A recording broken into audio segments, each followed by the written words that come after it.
Voces de cambio. Voces de cambio. Educación, política, economía, ciencia y tecnología, salud, cultura y toda una diversidad de temas en las Voces de Cambio. En las Voces de Cambio.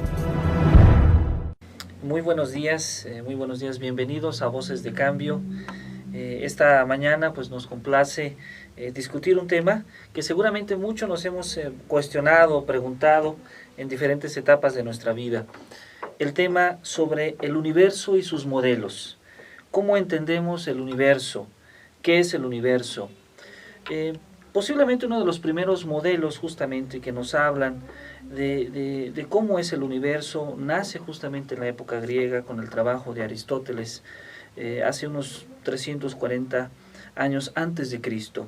Y posiblemente él propuso este modelo que hoy en día llamamos el modelo geocéntrico, ¿no? Donde se creía que era la Tierra el centro del universo y que el Sol y las demás estrellas pues giraban alrededor de él. Después de varios años ha habido distintos modelos de esta imagen del universo.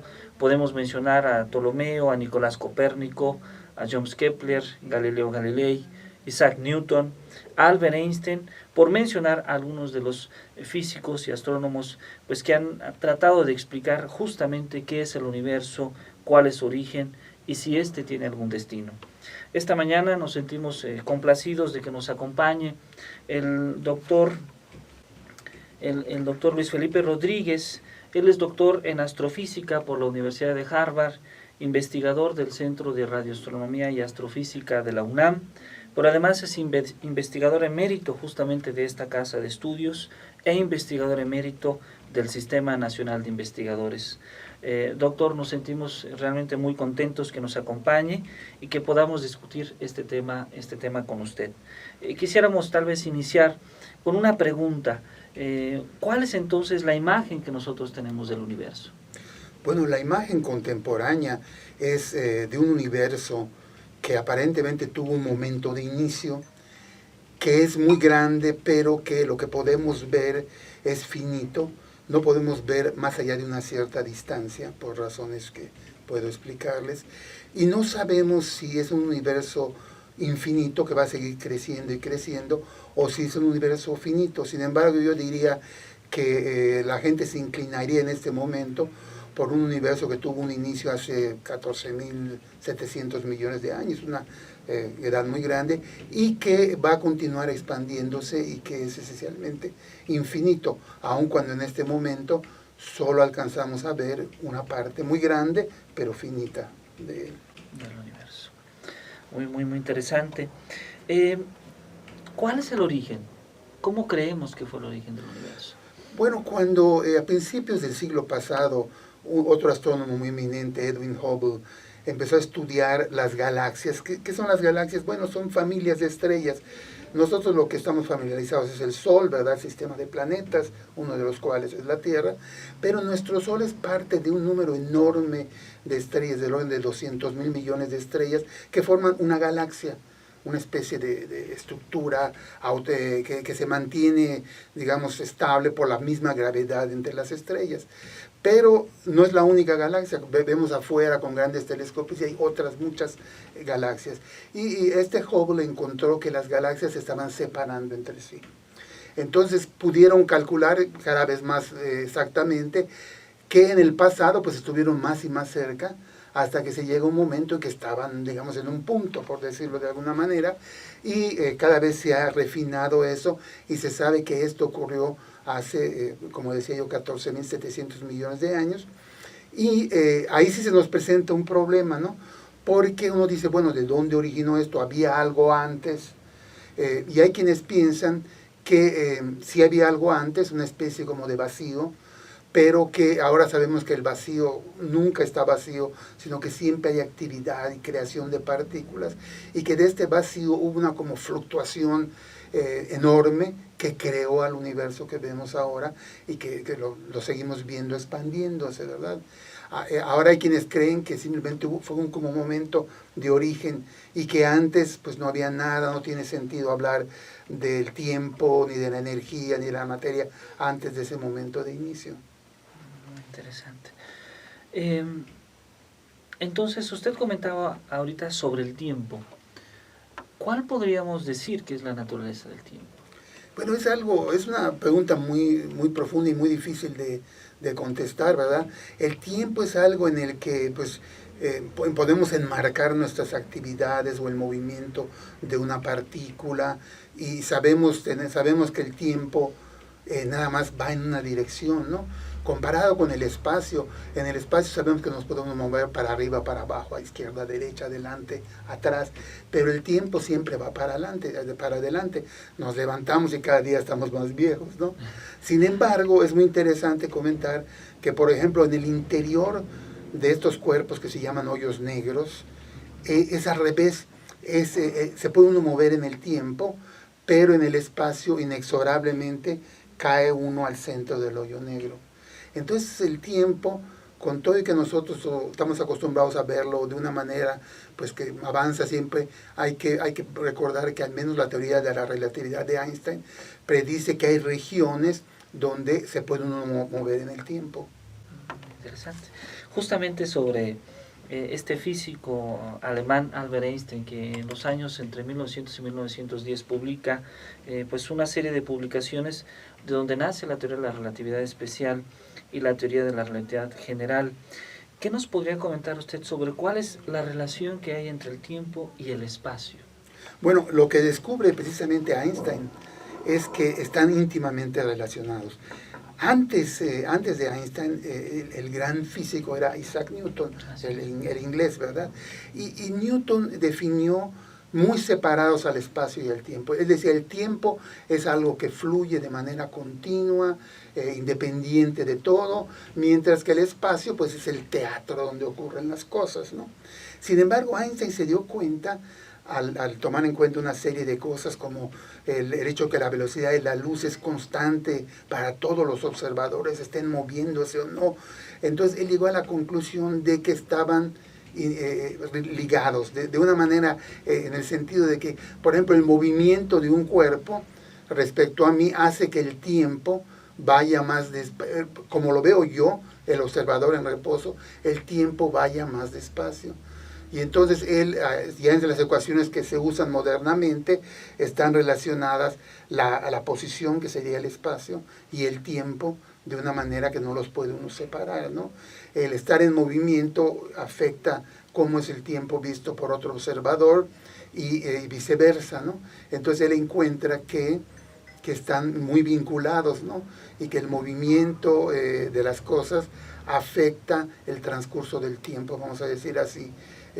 Cosa que Newton no hubiera aceptado, porque Newton consideraba que usted podía hacer lo que quiera y yo podía hacer lo que quiera, y regresábamos con nuestros dos relojes y los dos relojes estaban perfectamente sincronizados.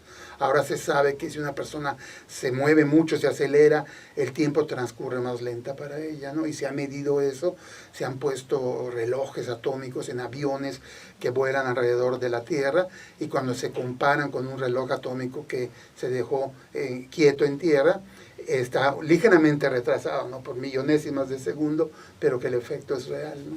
Perfecto. Justamente sobre este tema, también se trabaja sobre la materia, ¿verdad? ¿Cómo es la materia del universo? Es decir, ¿de qué está hecho el universo? Bueno, hasta hace pues realmente unas décadas pensábamos que de los mismos elementos que constituyen a la Tierra, a nosotros los llamamos elementos de la tabla periódica, ¿no? Hidrógeno, helio, carbono, nitrógeno, oxígeno, etcétera. Bueno, y es cierto, una parte del universo está constituida de esto. En particular el universo que podemos ver, las estrellas, los planetas, las galaxias, están hechos de esta materia que le podemos llamar ordinaria. Sin embargo, durante el siglo XX, sobre todo la parte final del siglo XX, se encontró que había dos componentes más que de hecho son mayoritarios. Por un lado hay una cosa que se le llama materia oscura, que tiene gravedad, o sea, atrae a las cosas, pero no absorbe ni emite luz, y por lo tanto permanece invisible en ese sentido, pero sí podemos ver su efecto gravitacional, por ejemplo, en la rotación de las galaxias, de estos grandes familias de estrellas de las que yo hablaba. Las partes externas giran demasiado rápido y hace falta proponer que además de la materia ordinaria hay otra componente, ¿no? Bueno, esa componente es enigmática, pero la gente cree que es algún tipo de partícula que eventualmente vamos a descubrir cuál es su naturaleza.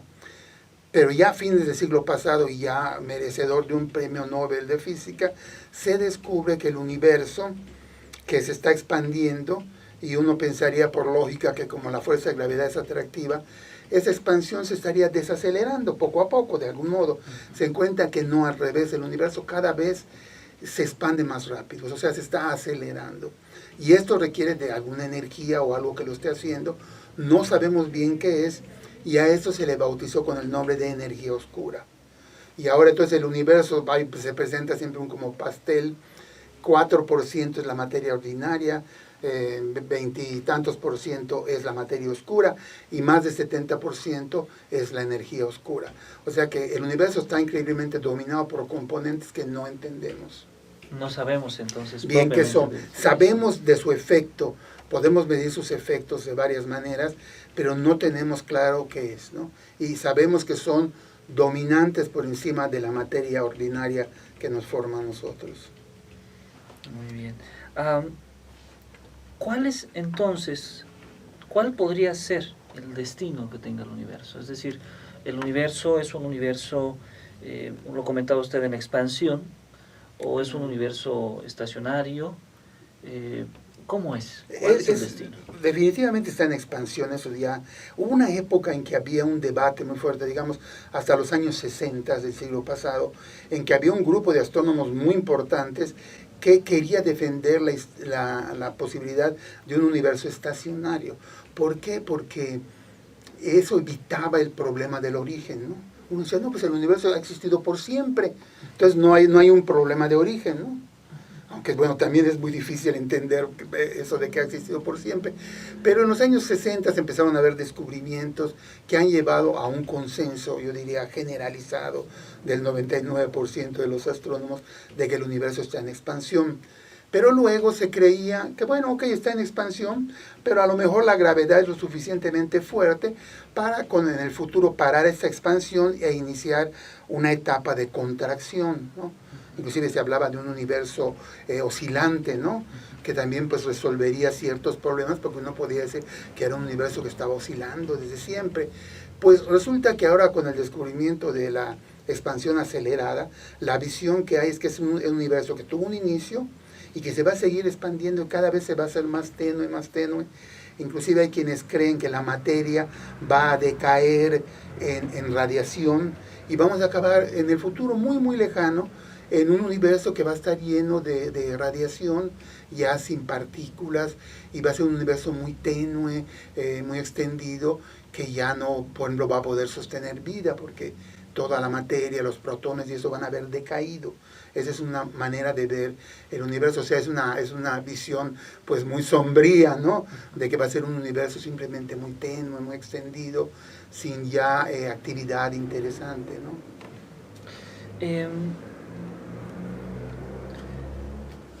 Justamente ligado al origen del universo, hay muchos materiales que comúnmente se publican, sobre todo en revistas de divulgación, que hablan de una partícula especial que pareciera que esta da origen a una gran implosión de donde se origina el universo. Algunos le llaman el bosón de Higgs. ¿Qué nos podría platicar de esta partícula? Bueno, es muy interesante lo del bosón de Higgs. Igualmente se acaba de otorgar un premio Nobel a los que lo predijeron teóricamente ahí por los años 60. La idea es que hay todo un esquema, un modelo estándar, como le dicen, de las partículas, ¿no? En nuestro universo ordinario, con 3 partículas la hacemos, que son los protones, neutrones, que forman los núcleos, y los electrones alrededor. Sin embargo, se sabe que en condiciones de muy altas energías pueden aparecer partículas generalmente de muy corta vida que desaparecen y desaparecen. Entonces existe un esquema donde están incluidas esas partículas, pero necesitaban una partícula que era la que definía cuánto, por ejemplo, pesan las partículas. Porque esta bosón de Higgs existe en el espacio y como que da una fricción que hace que, por ejemplo, sea mucho más difícil acelerar un protón porque pesa 1500 veces más que un electrón. Y entonces necesitaban esta partícula, bosón, como se le dice, que es una de las formas de las partículas, y entonces el gran colisionador de partículas que se inauguró hace unos años y que ha estado trabajando, produjo ya evidencia de la existencia de ese bosón de Higgs. Inmediatamente la Academia de Suecia le dio el premio Nobel, no a los que lo midieron, sino a los que lo predijeron. Excelente. Higgs entre ellos, Higgs por supuesto. Sí. También otra de las cuestiones que comúnmente se habla cuando pensamos en el universo es justamente de los agujeros negros. Pero creo que en muchas ocasiones no entendemos exactamente a qué nos referimos, ¿verdad? ¿Qué es un agujero negro? Bueno, un agujero negro vino también de las ideas de Einstein. Por un lado, Einstein demuestra que hay una velocidad límite para las cosas, que es la velocidad de la luz. Nada puede ir más rápido que la luz, ¿no? La luz va a la velocidad de la luz, pero toda la materia va más despacio. Y entonces él se da cuenta, pues de hecho no es él el que descubre eso, sino es un personaje que se llamó Schwarzschild, otro científico alemán. Se da cuenta de que si un cuerpo está muy compacto, la fuerza de gravedad va a ser tan grande que para escapar de él va a ser necesario rebasar la velocidad de la luz. Pero esto no es posible. Entonces se crea un cuerpo, un concepto de algo que tiene un cierto volumen y de que lo que cae dentro de esa superficie del volumen ya no va a poder escapar para afuera nunca, ¿no? Y esto es lo que es el hoyo negro. Es un cuerpo que tiene tanta masa, que su gravedad es tan grande que nada escapa de él. Y por eso se le dice cuerpo negro, ¿no? O sea, hoyo negro, perdón, porque es un objeto que no brilla. Y también ha sido muy difícil demostrar su existencia, porque una estrella brilla, la podemos medir, ¿no? El hoyo negro no brilla, entonces se ha deducido su existencia gracias a que a veces alrededor del hoyo negro hay una estrella normal que se mueve aceleradamente alrededor de algo que no tiene luz, y luego en el centro de nuestra galaxia se ha descubierto movimiento de estrellas y movimiento de nubes que implican que ahí, por ejemplo, hay un gran hoyo negro con una masa de unos 5 millones de masas solares. Pero en la galaxia hay hoyos negros más chicos. Entonces el concepto de hoyo negro también fue muy controversial, pero yo diría que ya está aceptado en general. Aceptado. ¿Cuál es la relación que tienen estos objetos, estos agujeros negros, con la formación de estrellas o con las estrellas en general? Los hoyos negros que entendemos mejor, que son los hoyos negros estos pequeños que salpican la galaxia, que están en todos lados en la galaxia, vienen de la muerte de una gran estrella.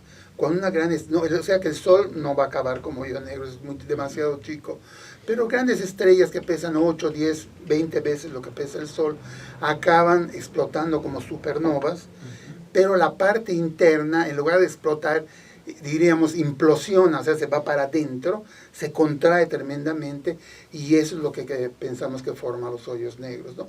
La parte externa sale disparada, pero la parte interna implosiona a tamaños muy pequeños y se forma un hoyo negro. Excelente. Doctor, comúnmente, lo comentábamos un poco al inicio de esta discusión, hablamos de las contribuciones que se hacen en la ciencia, que se hace en este caso en la astronomía y la radioastronomía a nivel internacional, pero tenemos conocimiento justamente que el Centro de Radioastronomía y Astrofísica de la UNAM, el Instituto de Astronomía de la UNAM, algunos miembros del Colegio Nacional del cual usted forma parte, pues ha hecho contribuciones muy importantes en términos en la física, pero en particular en la radioastronomía y la astrofísica. ¿Nos podría usted comentar cuál ha sido justamente la contribución de los investigadores mexicanos en estas áreas? Pues afortunadamente la astronomía mexicana es de hecho la ciencia mexicana que, medida por estos indicadores que se usan ahora, es la que tiene mayor repercusión mundial, mayor impacto mundial. Y uno podría, por ejemplo, citar los trabajos del doctor Manuel Peinbert y su esposa Silvia Torres de Peinbert, en la que han determinado cómo la abundancia química del universo va cambiando con el tiempo, porque las estrellas en su interior, digamos, transmutan, fusionan elementos en elementos más pesados, luego explotan. Entonces uno ve muy lejos, las galaxias primeras tienen una composición química distinta a nuestra galaxia, ¿no? El doctor Poveda, por ejemplo, descubrió un método para determinar la masa de cierto tipo de galaxias, pero tenemos muchísimas contribuciones de la doctora Lizano, directora de nuestro centro, es coautora de lo que es el paradigma actual de cómo se forman las estrellas. hay todo un esquema como pensamos que se forma, y ella fue una de las autoras del artículo, digamos, seminal en este aspecto. Tenemos gente que estudia regiones de formación estelar, tenemos gente que hace cosmología. Entonces, la astronomía mexicana, con todo y que seremos a lo máximo unos 150 profesionistas en astronomía, tiene un impacto considerable y ha hecho aportaciones importantes a través del tiempo. Interesante, pues agradecemos, doctor Luis Felipe Rodríguez, su compañía en este programa de Voces de Cambio. Sin lugar a dudas ha sido una experiencia extraordinaria el poderlo escuchar, el poder pues conocer el universo y los distintos modelos que ha habido en la antigüedad hasta la actualidad, y desde luego esta discusión sobre temas que son de interés para muchos de nuestros ciudadanos. Agradecemos pues a Cambio de Michoacán la oportunidad que nos da de transmitir esta información, y agradecemos a usted, doctor. Muchas gracias y muy buen día.